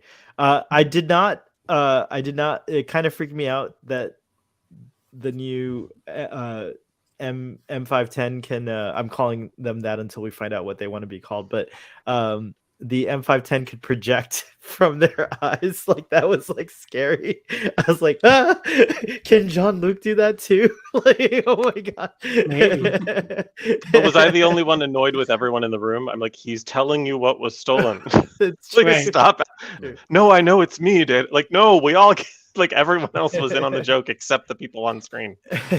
Worf's I like, guess this is there a time- reset button? Yeah, that was cool. So now we can talk about Jack and the Aromatic Syndrome. I've been kind of avoiding it because it makes me really sad that Jack has it. But before you do also- that, I just want to I Yeah. want to do the nod that the Daystrom android is M5. 510. Yeah, I thought that's that was pretty very cool. Yeah. Okay, go ahead. Sorry. No, that is very cool. But also scary because we know how the M5 has performed, but maybe the M510 will be a little bit better. Yeah. I know. I have no idea. You'll- what Ken's talking Well, about. did you see Lower Decks, Sorry, Jesse? I did a while Are you ago. caught up? Though I kind of. Are you caught up on it? Like the most recent season? Remember those Texas class starships? Oh yes. Inside, if I'm not mistaken, they had M5 or something similar to I know an what you're M5 talking about with computer that running it, admiral, right? Yeah, exactly. So these Okay, M5s I are know. dubious computers. They're very good, but they're also Perfect. yeah. So Okay, now I remember. it- I remember. But anyways, going back to Jack Crusher, like the Aromatic Syndrome, like first of all, one thing that I thought was cool is that they actually called it Aromatic Syndrome in Star Trek Picard season 3, because in season 1 they kept avoiding calling it that, and I don't Mhm. know really why. They just It was a kept calling rights thing. Really? You have to pay the original writer. Oh, okay. Well, great. Now they're paying the there we original go. writer, so that's cool. But you know, it makes sense. Like, we've been trying to figure out what's up with Jack and stuff like that. So it is interesting, and it makes sense that he would have the Aromatic Syndrome. But it just makes me really sad because I'm not sure how they're gonna get him out of this situation. Now, it is possible that somehow, you know, Crusher's certainly been working on this a long time. She thought about it with Jean-Luc all the way back on the Enterprise D. So it is possible that, like, with the combination of the new Data, the then you know, all these guys come back together. Maybe they can actually solve this time and cure aromatic syndrome. So that might be a fun way to do it. But what do you guys think is going on? And do you think that the aromatic syndrome, it may explain the visions, but what about his extremely good fighting skills and prowess when it comes to combat? I think they're literally just using the syndrome as, oh, well, this is why he's having the visions, and then they're not going to explore more, right? I think there's still more to Jack that they don't realize, because clearly they need Picard's remains and they need Jack. So there's still more to this story. I was a little thrown off because I'm like, wow, he's so young to say that he has the syndrome when Picard was older. So, but then I don't know. It just seems a little odd on all of that. But I did feel sad, like I had mentioned earlier, about how that scene and stuff like that, and how and it was a parallel to when she told Picard that he had it, because she was more upset than he was, and so it was a nice nod to all good things. But yeah, there's a lot more questions to this. Yeah, I had a moment where I was like, wait a minute, that doesn't. Well, wait, no. I caught myself in it. I've mentioned you overthink it, right? Yeah, and I've mentioned my ADHD. It manifests differently for me than countless other people. Same as many other mental maladies and conditions. So it manifesting differently than it does for Jean-Luc, particularly with the age difference. But I think you're absolutely right. I was saying earlier today that I think it added a beautiful layer to their relationship that we got to see play out. But I think it was sort of a misdirect for us to like punt it to a next episode, because I think you're right. They still want Jack specifically, and they have Picard. So I'm wondering if there is some version of a neurotic syndrome that's impacting the changelings, and that's why they want Picard's human remains that had it, and now they need a live specimen that has it. Like it's that rare, and the genetic connection between the two of them is key to whatever they need. What about like maybe the disease that they originally had that affected the Great Link, even though that they got cured, maybe there was some kind of a side effect, and they need that to cure them or make them better and stuff like that. I mean, I don't know. There's so many different possibilities. This is interesting. What if Miss Powell family says, I think the Borg nanites in Jack are activating the aromatic syndrome early. No one noticed JL had that until after he was assimilated. That's a really interesting idea. But I also has good theories. What's that? Oh yeah, Miss Powell family has good. Yeah, she's good. Yeah. But that makes me wonder, because why do they want JL's body? The nanoprobes make sense. So does that mean the Borg are somehow involved somewhere? Well, originally I thought they just wanted Jack because they no longer had Picard's body. That's what I thought too, yeah. But now they have both. And I was like, but they still want Jack. So Borg, all of it. It's all a puzzle piece that's going to fit together. I'm still new. I'm still learning all of it. Well, maybe the Borg connection that we've been wondering about for a couple of weeks actually isn't there, that Jack doesn't have nanites, and that's why it is activating earlier. Or I'm thinking 40s or 50s. He's not Picard's son. He's Shinzon's son. Oh, no. Yeah, there you go. Oh, then that would make sense. But I'm thinking back. The black things that he saw in the hallway that resembles the black on Shinzon's head. Oh my gosh. Oh yeah, I'm thinking about the amazing Voyager episode called "The Fight," right, where Chakotay's genetic situation allows him to communicate with the people in chaotic space. So maybe aromatic syndrome allows people to have some kind of way to contact people that have that. Contact species 847 no, hope not. Maybe. I have no idea. I just appreciate that Mika Burton today in one of the interviews, I can't remember which one, Ready Room or The View, just said all of this resolves in a way that no one will anticipate. So yeah, right. Doesn't mean it isn't fun to speculate, because it's like we're all geeking out on it, and I love it, but we're probably all wrong. I actually said that when we first started speculating. I was like, we could think of 1,000 theories, but it's 1,001 that's going to happen that we didn't realize, right? And that's what makes it exciting. I That's like the the other thought thing that is, the yeah, scars. I like being wrong. I like being surprised, I should say. It's nice. Yeah, yeah. Like Yeah. having a meal for us to really devour every week and really be fed on. So this is fun. Yeah. The scars that are on the faces of Vatic and some of the other changelings that we knew were changelings, it sounded like those scars were a result of the virus that the Deep Space Nine folks impregnated into the Great Link. That Where was the my code- that was my takeaway. That their scars when they are in humanoid form are the result of having had the virus. Right. Thought Why that was don't they just interesting. shapeshift the scars away? Who else I don't has know. Not scars all of other them than have that. Vatic? Where did Odo's comm badge go? I don't know. Like, that's Wait, a but who great else has- question. But that was the Sneed- Why takeaway is from why the is that was the Odo takeaway the from dialogue. Sneed why had a is he the only scar, so did that. shapeshifter? that He's But comes he's not. Sneed's I'm not saying a it's an change- unanswered No, it's he an was. unanswered question that doesn't make Mhm. sense. There are always shapeshifter inconsistencies. Sneed's not like a where changeling. where does all their matter go when they Terry morph said he into was. a mouse? Terry said him and that Vulcan mob guy was also a changeling. Yes, Oh, he yeah. definitely had the He did? things. Yeah. Mhm.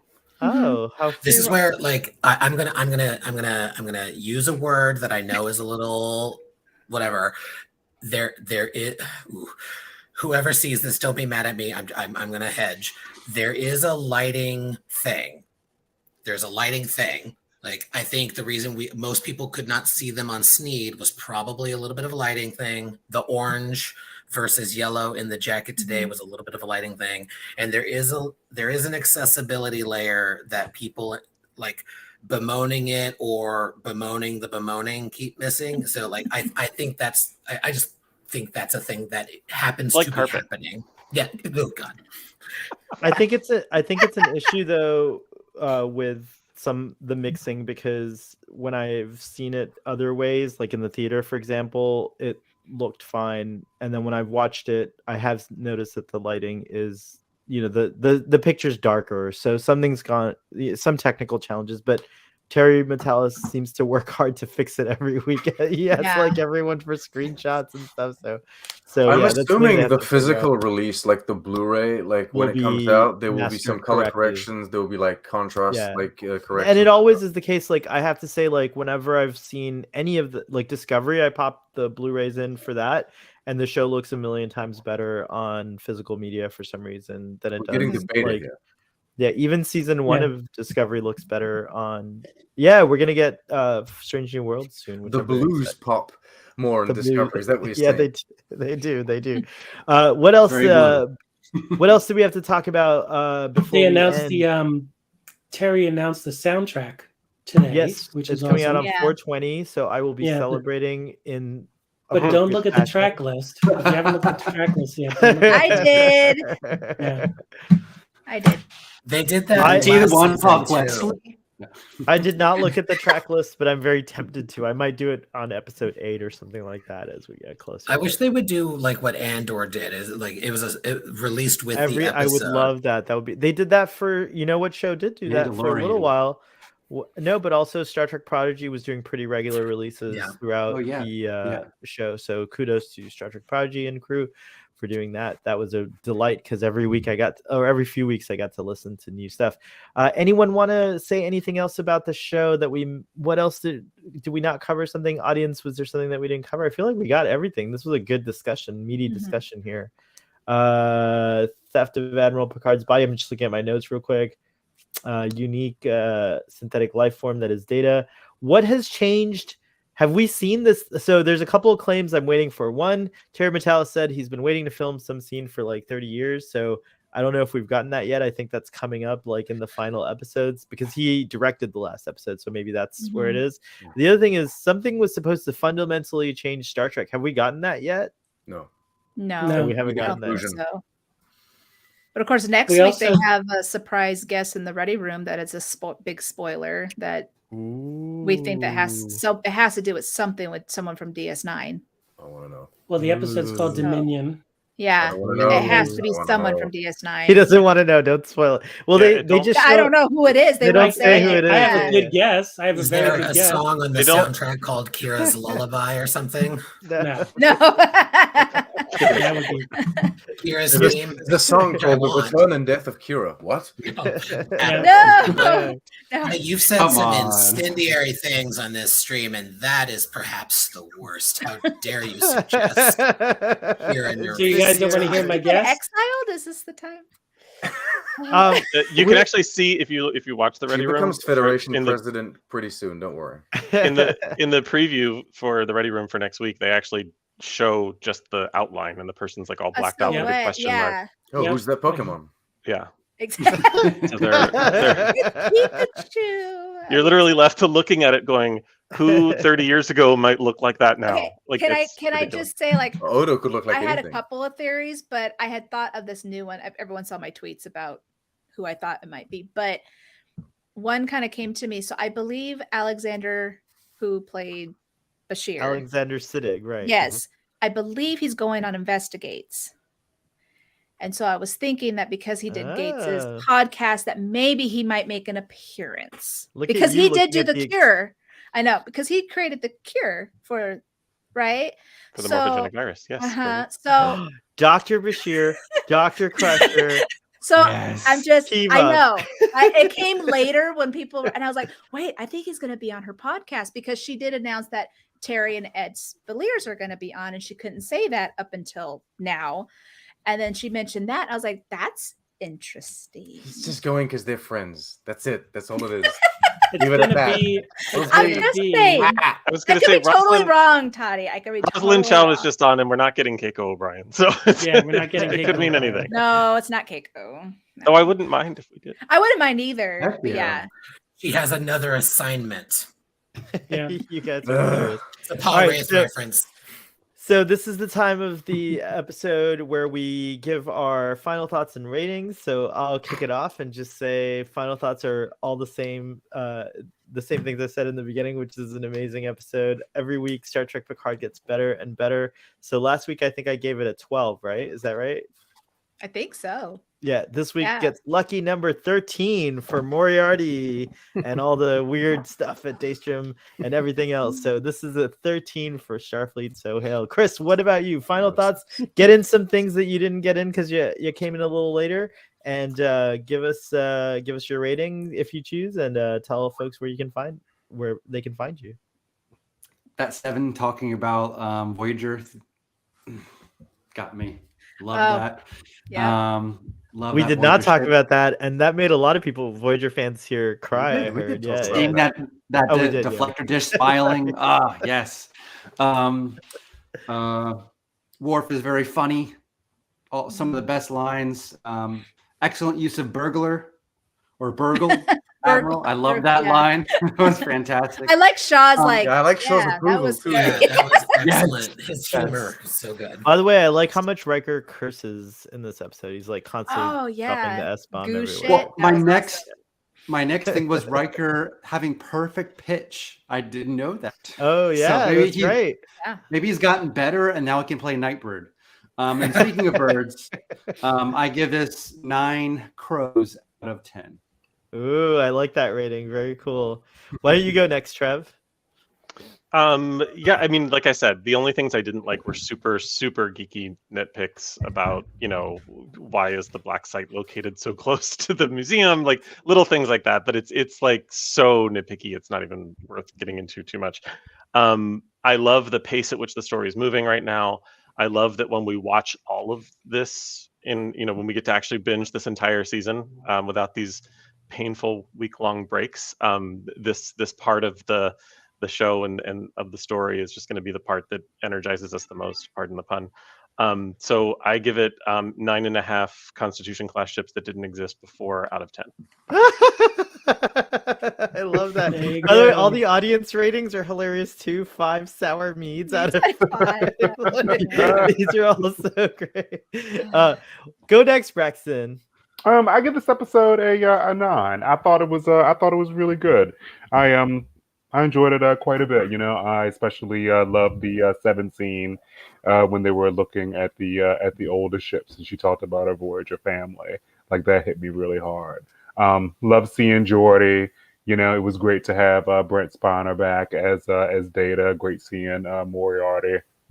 I enjoyed all the member berries this week. So I'll give it a 9. Very nice. Toddy. If I don't give this one a 9, I don't. Oh, and thanks for not coming after Jack in your final statement. I appreciate that. Go ahead, Toddy. Yeah, no. If I don't give like my favorite episode of Picard a 9, I don't know what gets it, right? So I'll give it a 9. It was This is your great. favorite episode of Picard in It's the my whole favorite episode of Picard.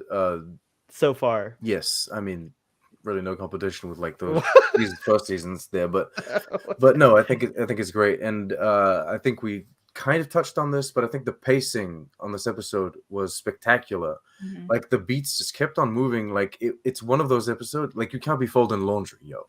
Like you got to watch this thing, and it keeps you interested in everything. Everything is great, and it works so well. It flows very well, and the 50 minutes go by you don't even notice. So yeah, congratulations. And great Very acting. nice. Yeah, great acting indeed. Ken, take it away. Well, I thought this was a really great episode. Constitution class ships notwithstanding. No, it was really good. Overall, all the acting was fantastic. It was great seeing pretty much the whole gang at least back together on screen, if not all together in the same scene yet. And I give it, so I very rarely give things 10, but I'll give this 9 genetically modified tribbles out of 10. That's too many. Attack. That's too many Attack tribbles. tribbles. I'm scared of Attack that. tribbles. Well, there were By 10 the way, now. did you No, it's see- 11. Now there's 15. There's already Now there's 18 of them. 27. Yeah. If that that's right. tribble grips onto your head, it's not letting go. It had like grippy things and like. Yeah. Well, I hope Edward It It had was a got multiple facehugger. mouths. It It had was multiple definitely a mouths and facehugger. teeth. Yeah. It's terrifying. It was scarier than a facehugger, actually. To be honest, like I think facehuggers would run from this thing, From the like tribbles. if they saw it. Man. No, Stan, what about what's you? terrifying is if a xenomorph took over one of those tribbles. Oh, yeah. No grew from out of that. You would like that. Ooh. A furry xenomorph actually kind of sounds awesome. The mouth coming out. Yeah. Okay. Anyways. Fur everywhere when it bursts through. Wait, Yes. where is a tribble's chest? No, what comes out of you is a triple. That's what Yeah, comes out of your face. Stan, my man. I love this episode. Something that worked really well for me was the humor dispersed throughout. Shaw, Worf. You all know I was not a Worf fan until this season of Star Trek.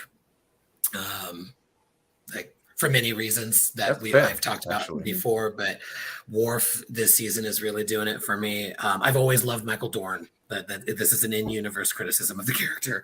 But the ships and getting to see the NX refit become canon was a special delight.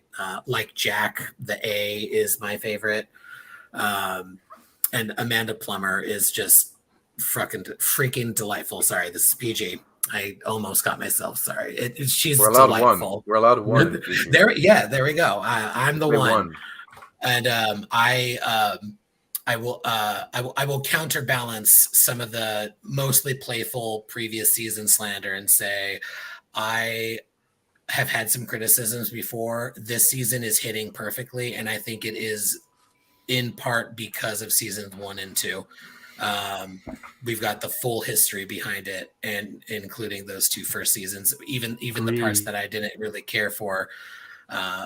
They're helping this season hit the syndrome, the synth connection, Seven's story in the first 2 seasons, Rafi's introduction to the series, all of those aspects. So while I agree to a point, the first 2 seasons really added a lot to the franchise that we get to see pay off in this beautiful season. So I will give this episode 7 out of 7 current soon characters. And I will amend that when the next 3 get introduced next episode. And hopefully my count is correct. Because it is Adam, Eric, Noonian, Data, Lore, Lol, and now whichever or Inigo. So I'm giving it 8 out of 8 current. Well, what's the soons. daughter's name in Picard in season 2? Soji. Corey. Soji. Corey. Corey. Corey. Oh, Corey. Soji, Torre, I messed up my own joke. I wasn't even supposed to include Lol because I was just going for the Brent Spiners of it all. Well, there were the Yeah. other 3 that you were looking for. So now it's 10 out of There 10 you go. subs. There you There you go. go. You got So it. if Law's in this new guy, is he gonna try and make out with Riker? Oh, Now that would be that Yeah. Some of be us could something. dream. Not the cast member I want to make out with Riker, but Lo would be into it. Oh my, Jesse. How do I go after that? know. But you I'm know I'm never gonna be what? invited back. You'll Thanks be a lot, Chris. You definitely will be invited No. back. No, but you know what? Stan touched on some things I didn't even realize that, there was a lot of hit and misses with season 1 and 2 of Picard. It's really hard to watch. I'm not a huge fan, but it's almost like season 3 is tying up those loose ends and rectifying even some of the mistakes they made in those first 2 seasons. And that's kind of what Terry's doing. He's tying up loose ends with even a lot of these characters like we had with Ro last week. So that I totally agree with. Absolutely agree about Worf. Not one of my favorite characters, but I really love him this season. And yeah, this episode just hit those beats perfectly. And of course, I loved every single Beverly Crusher scene, just because it's Beverly Crusher, absolutely. And of course, I have to give this. So I've been ranking my own episodes, and this definitely beats out 17 seconds. So I'm giving it 10 Beverly Crusher hugs out of 10. Oh my gosh, Aw. I love I this want hug. 10 Beverly Crusher hugs. It's so Right? awesome. Yeah, especially when she goes, as she was hugging Worf. I mean, it was brilliant. It was absolutely And- brilliant. Indeed. If I can, indeed. Sahil, real quick, just Yeah. to put a button on it, Jesse really highlighted for me like a way to clarify something that I think this season is a very clear example of giving a show to a fanatic fan showrunner. Like Mhm. I love Michael Chabon. I love Akiva Goldsman. They've done some Mhm. incredible things. They've added a lot to the franchise. Yeah. But they have even said that they had their focus pulled at various points in their seasons. Terry was a super fan, and he focused on this season to deliver from start to finish. And I think that's a real key point that gets missed. Like, I love Discovery. They had a lot of behind the scenes nonsense going on with their showrunners that really impacted them. So for the Paramount Pluses, people listening to my random ass voice on this random ass stream, give Terry a show, and when you give anybody Star a Trek show, Legacy is make sure is they the can hashtag. focus Yeah. on it. Don't let them Buy him a drink, yo. You did I do good. want to Yeah. say that I think that trend started with Mike McMahon and then the Hageman brothers. I do think that those shows have a lot of super fans also in their writers' rooms and stuff like that. And I think Terry's a nice cherry on top of that little triad, or whatever you want to call it, of It's a like bowl of shows, cherries like, now. yeah. Yeah, and I do want to be clear, like their focus, like they have other projects that they have to work on. Like, I totally get that. This is not meant to be a dickish criticism, although it probably Yeah, sounds yeah, like of course. that. I'm like catching myself in some of the things that I find frustrating that I see on Twitter. So anyway, give Terry another show, please. Yep, I agree. Same here. And Terry, please unblock Stan. Thanks. He's like, I don't care. No, I do, but I just wasn't gonna. I don't know why I'm so paranoid about, like, now that I live in LA, I'm like, well, I can never have an acting career because I said one tiny, like I'm acting like these people are children, and they're gonna hold, like, A, that they're gonna hear this, and B, that they're gonna give a damn about my opinion. Some of them do. I've seen them pop into everyone's live streams, except Toddy's. They never go to his, but that's okay. Like everyone else's, they seem to pop into. No, I'm just kidding. I'm sorry, Toddy. All right, well that's. I am the YouTuber's YouTuber. I'm not watched by regular people. I'm just watched by other channels. No, it's fine. And the show's creative. For some so sorry, reason, I don't know why. So everyone, thank you for joining us. You guys can find Chris at Shelf Nerds on Twitter, and also Completing the Shelf on YouTube. You can find Toddy at Trek on the Tube. You can find Braxton at Leviathan, and I always forget your numbers, so please say it. 026 on Twitter. And you can, if you're on the same team with him about Jack Crusher, you guys can commiserate over that, and I'll come in and attack you in your tweets. Trev, where can folks find you?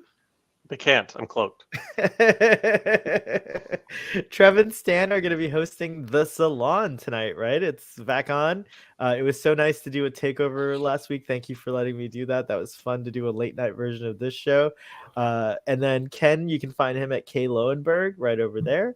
You can see that. And he's also got a great organization called Talk About It. I just saw you dropped another cool video with Brent Spiner and LeVar Burton. So that was pretty cool. And you guys just launched your YouTube too. I just subscribed. So very nice. Not launched it, but you were promoting it. And so I just subscribed to that. And then Jesse, tell folks where they can go in like 20 minutes. Yeah, head over to Crush Your Convo on Twitter and Twitter join us on our Spaces. Twitter space, and we will again talk about this episode.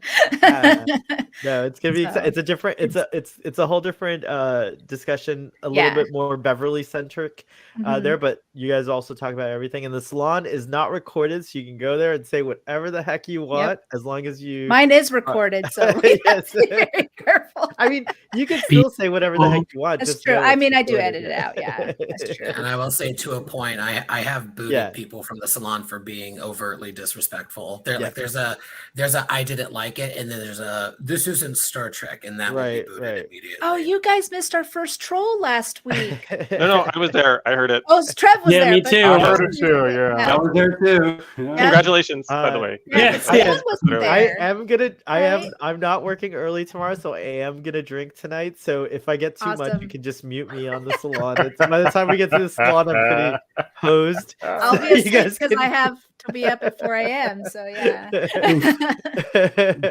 All right, folks, thank you so much for joining us. Audience, as always, you've been really wonderful. I love the comments. Sorry I couldn't share them all, but we love seeing them, and I do go back and read them later on. For the replay audience, please like, share, comment below, and let us know what you thought of this episode. Live long and